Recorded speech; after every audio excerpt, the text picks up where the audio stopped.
Bonjour, femme de destinée. Alors, très contente de te revoir encore une fois. Et juste avant de commencer, tu sais, j'aime le faire à quelques reprises. J'aime demander d'où tu viens. Est-ce que ça fait longtemps que tu nous écoutes? Mets-moi un petit mot dans le chat. Dis-moi d'où nous écoutes-tu? De quel endroit? Peut-être en France, peut-être en Afrique, peut-être dans les Antilles, peut-être fais-moi rêver un peu de où tu habites et mets-moi un petit peu aussi un coucou, c'est moi avec ton prénom pour que je puisse vraiment te sentir et lire tes commentaires et juste féliciter de faire partie de cette grande communauté de femmes de destinée. Et j'ai un sujet aujourd'hui qui, une fois que tu m'écris tes petits commentaires, tu vas voir, et revient à moi et j'ai vu te partager un sujet important. Parce que c'est, si j'avais eu cet enseignement-là plus tôt auparavant, je crois que ça m'aurait aidé dans la vie. Et je veux te parler de gestion de conflits ou d'être capable de parler, de dire à des personnes en face de nous des choses qui sont plus difficiles lorsqu'on est peut-être appelé à confronter des gens et que ce soit, tu sais, gérer des conflits, dire des choses difficiles, confronter, on va être appelé comme femme à le faire, bien sûr, au sein de notre famille, peut-être avec nos enfants, et on peut être appelé à le faire au travail, au niveau professionnel. Et peut-être que si tu es comme moi, je vais te faire une confession, ce n'est pas dans ma nature. Vraiment, si je suis honnête avec toi, femme de destinée, moi, je n'aime pas adresser des sujets difficiles, je n'aime pas déplaire, je n'aime pas faire de la peine dans mes propos, mais malheureusement, dans la vie, ça va nous arriver. Et je prie que cette capsule-là puisse t'aider. En tout cas, moi, ça m'a aidé quand j'ai fait l'enseignement et quand je l'ai mis en application dans ma vie il y a plusieurs années de cela.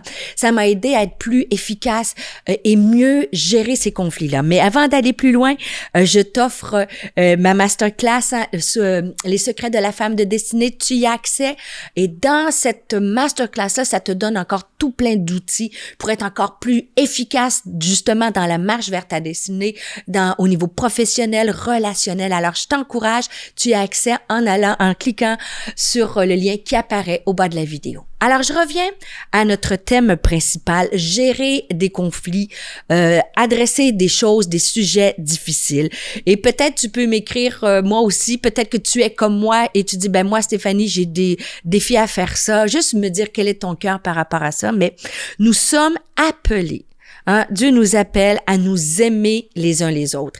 Et bien sûr que même si nous sommes appelés à nous aimer les uns les autres, je pense que tu vas être d'accord avec moi, et des fois on le dit à la blague, mais c'est plus facile d'aimer les uns que les autres. Et je te dis juste dans l'évangile de Jean, je te dis un verset qui nous parle de comment c'est important de nous aimer les uns les autres. Dans l'évangile de Jean au chapitre 13, verset 34 à 35, ça nous dit « Je vous donne un commandement nouveau. Aimez-vous les uns les autres comme je vous ai aimé. Vous aussi aimez-vous les uns les autres. Et à ceci, tous connaîtront que vous êtes mes disciples si vous avez de l'amour les uns pour les autres. » Et je veux le dire haut et fort, ce n'est pas parce qu'on n'aime pas les autres qu'on n'aura pas de conflit. On peut s'aimer, mais les relations interpersonnelles, des fois, génèrent des conflits. Nous sommes appelés, malgré qu'on est appelés à s'aimer les uns les autres, nous sommes aussi appelés à vivre en paix et en harmonie les uns avec les autres. En Romains chapitre 12, verset 18, c'est écrit « Autant que possible, et dans la mesure que cela dépend de vous, vivez en paix avec tous les hommes. » Alors, je sais pas, est-ce que tu as été toujours en paix ou tu es toujours en paix avec tous les hommes? Est-ce que tu vis en ce moment peut-être une situation qui est conflictuelle, peut-être avec un beau-père, une belle-mère, peut-être avec un patron, une amie, une collègue de travail, peu importe. Et des fois, ça dépend. On essaie d'arranger le conflit, mais c'est pas toujours facile. Mais la première chose, je veux te dire que même les plus grands hommes de Dieu ont eu des conflits. Alors, peut-être que ça va te faire du bien. Je te remets dans le livre des Actes, l'apôtre Paul qui est là, et il va avoir un conflit majeur entre Paul et Barnabas. Et je te lis, parce que c'est au sujet d'un homme, Marc, qui les a un peu abandonnés, et là, ils ont un désaccord. Ils ont un désaccord sur une situation. Je te lis, Actes chapitre 15, versets 36 à 30. Ça dit, « Après un certain temps, Paul dit à Barnabas, « Retournons donc visiter les frères dans chacune des villes où nous avons annoncé la parole du Seigneur. Nous verrons où ils en sont. » Et Barnabas voulait emmener aussi avec eux Jean, appelé Marc. Mais Paul n'était pas d'avis de reprendre comme compagnon un homme qui les avait quittés, abandonnés, laissés tomber en Pamphylie et n'avait donc pas partagé leur travail. Leur désaccord s'aggrava tellement qu'ils partirent chacun de leur côté. Et Barnabas prit Marc avec lui et s'embarqua pour Chypre, tandis que Paul s'adjoignait Silas et s'en allait, remis par les frères à la grâce du Seigneur. Leur désaccord, et pourtant c'était des hommes qui aimaient Dieu, des hommes de ministère, ils allaient faire l'œuvre de Dieu, mais leur désaccord fut si profond qu'à ce moment-là, ils se sont séparés. Et si c'est arrivé à Paul et à Barnabas, ça peut nous arriver aussi de vivre des désaccords. Bonjour, ici Luc Dumont. Si tu es béni et inspiré par ces émissions et que tu veux nous aider à diffuser encore davantage ce message, eh bien, deviens aujourd'hui un partenaire d'Exponentiel TV. C'est simple, tu vas dans le lien qui apparaît dans la description de cette vidéo et tu rejoins la communauté des activateurs de destinée. De retour à l'émission. Et dans cette émission, je vais te donner quelques clés pour bien gérer des conflits ou les désaccords. La première chose, il faut être proactif dans la résolution des conflits. Et ça, je m'en confesse. Je crois que je me suis améliorée, mais pendant plusieurs années, moi, j'évitais les conflits et je balayais ça sous le tapis. Et pourtant, j'aimerais te dire qu'un conflit non résolu demeure un conflit non résolu. Et des fois, ce n'est pas toujours le temps qui arrange les choses. Il faut faire face à la situation. Il faut parler et dire les choses. Et en 2 Corinthiens, chapitre 13, verset 11, c'est écrit « Travaillez à votre perfectionnement, encouragez-vous mutuellement, soyez d'accord entre vous et vivez dans la paix. » Et ça dit travailler à votre perfectionnement, encourager mutuellement. C'est des verbes d'action. Ça demande du temps. Il faut poser des actions pour être en accord les uns avec les autres. Matthieu chapitre 5, verset 23-24, ça dit « Si donc tu présentes ton offrande à l'autel et que là tu te souviennes que ton frère a quelque chose contre toi, laisse là ton offrande devant l'autel et va d'abord te réconcilier avec ton frère, puis viens présenter ton offrande. » Et tu vois, ce qui me frappe, il y a l'idée de s'accorder entre nous et il y a l'idée de laisser ton offrande et d'agir. Va te réconcilier. Il faut être proactif. Es-tu proactive dans ta résolution de conflit? Est-ce que, alors que tu écoutes cette capsule-là, il y a quelque chose qui... Et je prie, parce que l'idée, ce n'est pas de mettre une condamnation de la culpabilité. L'idée, c'est que nous puissions vivre en paix les uns avec les autres et que peut-être qu'aujourd'hui, grâce à cette capsule-là, Dieu va te donner la force, le courage d'aller gérer un conflit qui est pas résolu, quelque chose que tu as enfoui. Peut-être tu vas appeler quelqu'un, tu vas prendre un café et tu vas essayer de le régler. Et alors, tu dois être proactif, j'ai dit premièrement, mais aussi comment on peut résoudre les conflits. Je vais te donner des conseils bien, très, très appliqués. J'ai dit premièrement, tu dois regarder, pour bien résoudre un conflit, tu dois regarder à ta personnalité et à la personnalité de la personne que tu es qu'un différent entre toi et elle. Tu dois regarder si tu as des choses difficiles à adresser à quel genre de personnalité es-tu et quelle l'autre personne devant toi, quel est son type de personnalité. Et quand on arrive à des conflits, il y a 4 types de personnalités. Bon, on va faire ça de façon générale, mais de façon simple, il y a 4 types de personnalités. Alors, est-ce que tu es ou la personne en face de toi, c'est un intimidateur ou une intimidatrice. En fait, un intimidateur, ça va affirmer son pouvoir, il va mettre son pouvoir, son autorité, il va t'intimider pour gérer le conflit. Et là, en fait, toi, tu vas écraser. Et ça, c'est important de le savoir à qui fais-tu affaire, mais toi aussi, est-ce que dans ta gestion de conflit, est-ce que toi, tu imposes ton pouvoir, il n'y a pas de négociation et tu imposes ton autorité? Ça, si c'est ça, tu dois revoir ta façon de faire. Il y a aussi les accommodateurs. En fait, et moi, je me suis reconnue dans ça. C'est des gens qui vont négliger leurs propres besoins pour satisfaire les intérêts des autres. Est-ce que tu as une situation au boulot, dans ta maison à régler et tu vas accommoder? Tu ne seras pas capable de dire ton propre besoin et la discussion va passer et finalement, ça va donner l'impression que le conflit est réglé, mais en fait, tu as juste accommodé l'autre. Dans une saine gestion de conflit, les deux parties doivent parler et doivent être compris et il doit y avoir un accord entre les deux parties. Alors, est-ce que tu es un accommodateur? Est-ce que tu fais partie des gens comme moi pendant longtemps qui font de l'évitement? En fait, comme j'ai dit tout à l'heure, c'est que tu n'es pas proactive, tu évites, tu balayes ça sous le tapis.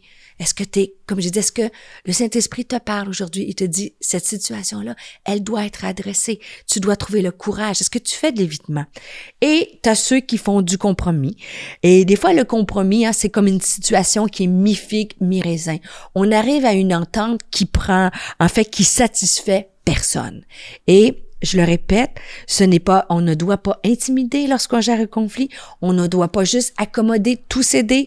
On ne doit pas faire de l'évitement, on ne doit pas faire du compromis où en fait il n'y a pas de solution gagnante. Tu dois t'asseoir et avoir une bonne discussion.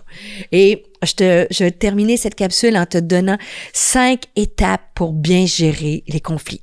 Alors une fois que tu as identifié quelle est ta personnalité ou quelle est la personnalité de la personne ou que tu dois rencontrer, tu dois maintenant juste essayer de mettre en application ces 5 étapes-là et tu vas voir, je crois, que tu vas pouvoir remporter de grandes victoires sur toi, sur la situation et il n'y a rien de mieux que quand nous sommes en paix et que le conflit est derrière nous. Alors, j'ai dit 5 étapes pour bien gérer tes conflits. Premièrement, écoute. Chacune d'entre nous, on est pareil. La nature humaine, on essaie toujours, a priori, de se défendre. Et ça, c'est bon dans le mariage aussi, mes amis. C'est bon avec les amis, c'est bon au travail. Écoute, prends le temps d'écouter avant d'argumenter, avant de défendre ton point. Deuxième chose, pose des questions pour clarifier les choses. Porte attention, demande, vérifie, valide. Essaie de comprendre tous les aspects du problème. Parce que un des pièges des conflits, malheureusement, c'est notre perception. En fait, la perception qu'on a de la situation, c'est ce qui va générer en nous des émotions. Et bien souvent, pas toujours, mais souvent, on peut avoir une perception qui n'est pas fondée. Donc, pose des questions, surtout, par exemple, des fois, on peut percevoir des choses particulièrement distorsionnées lorsqu'on échange avec des emails. Ça peut être encore là au boulot, ton patron, une collègue qui t'a envoyé un email ou même quelqu'un dans l'église, dans un service d'un ministère. Et au premier abord, le email a l'air un petit peu difficile, rude. Et en fait, peut-être que ce n'était pas l'intention de la personne qui t'a envoyé ça de te reprendre ou de te critiquer. Alors, commence à valider. Est-ce que tu as voulu me dire telle chose? Est-ce que c'est comme ça? Ainsi de suite. Tu comprends? Pose des questions pour voir si tu as la bonne perception. Troisièmement, utilise des phrases comme je ressens et non vous m'avez fait ça. Tu peux dire je te fais un exemple. Vous avez pris cette décision sans moi. Alors, tu peux accuser de dire, ouais, j'ai été choquée, vous avez pris cette décision sans moi. Ou tu peux dire, je me sens dévalorisée quand mon opinion ne semble pas être prise en compte. Tu vois, je me sens au lieu de vous avez fait. Bien sûr que tu as déjà entendu cela. Beaucoup de gens, on entend dire c'est mieux de parler au je. Mais entre le savoir et le faire, c'est deux.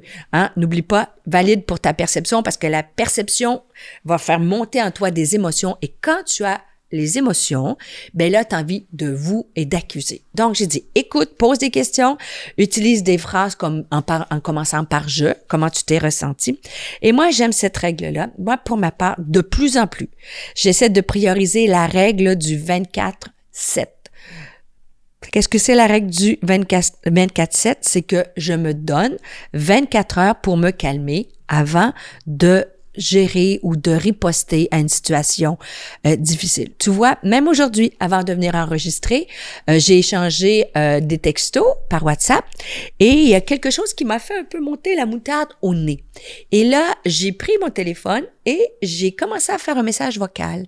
Et je me dis, Stéphanie, non, puisque ta perception et ton émotion montent, je sais, vous pensez que je n'ai jamais d'émotion et que je suis toujours en contrôle. Ben, pas du tout. Donc, j'ai envoyé le texto, mais tout de suite après, j'ai effacé. Parce que je me dis, non, c'est une réaction. Est-ce que ta perception est bonne? Donc, donne-toi 24 heures. Si tu sens la moutarde te monter au nez, donne-toi 24 heures pour régler ton conflit. Mais aussi, ne laisse pas 16 jours, plus de 6 jours en autant que faire se peut pour régler ton conflit. C'est pour ça que j'ai appelé la règle 24-7. Parce que quand, après plus de 6 jours, on tombe dans l'évitement et nous ne sommes pas proactifs pour le régler. Et souvent, lorsqu'on laisse traîner les choses, des fois, ça ne se règle pas tout le temps, ça devient pire avec le temps. Donc, et c'est tellement libérateur quand tu as trouvé le courage d'affronter la situation et ça libère. Et j'ai dit comment les 5 étapes pour bien gérer les conflits. J'ai dit écoute, pose des questions, utilise des phrases en commençant par le je, priorise la règle du 24-7 et finalement tire la leçon. Dans une situation conflictuelle, dans une chicane, dans quelque chose, un échange qui a mal terminé, une relation difficile, il y a toujours une leçon à tirer. Et de dire je tire la leçon et je ne recommencerai plus. Et finalement, je te laisse là-dessus. Une fois qu'on a tout essayé, il y a des moments où il faut juste pardonner et laisser aller les choses. La Bible dit d'être en paix les uns avec les autres en autant que ça dépende de nous. Alors, il y a une portion. Sois proactive, mets en application les principes qu'on a partagés aujourd'hui. Et finalement, demande à Dieu, si cela ne fonctionne pas, que Dieu te donne la force de pardonner et il va le faire. Le pardon, c'est aussi un processus. Alors, je te laisse là-dessus. N'oublie pas, tu as accès aussi à la masterclass Femme de destinée, les secrets de la femme de destinée. N'hésite pas à partager l'émission et je t'embrasse et j'ai hâte de te retrouver pour un prochain épisode de Femmes de destinée.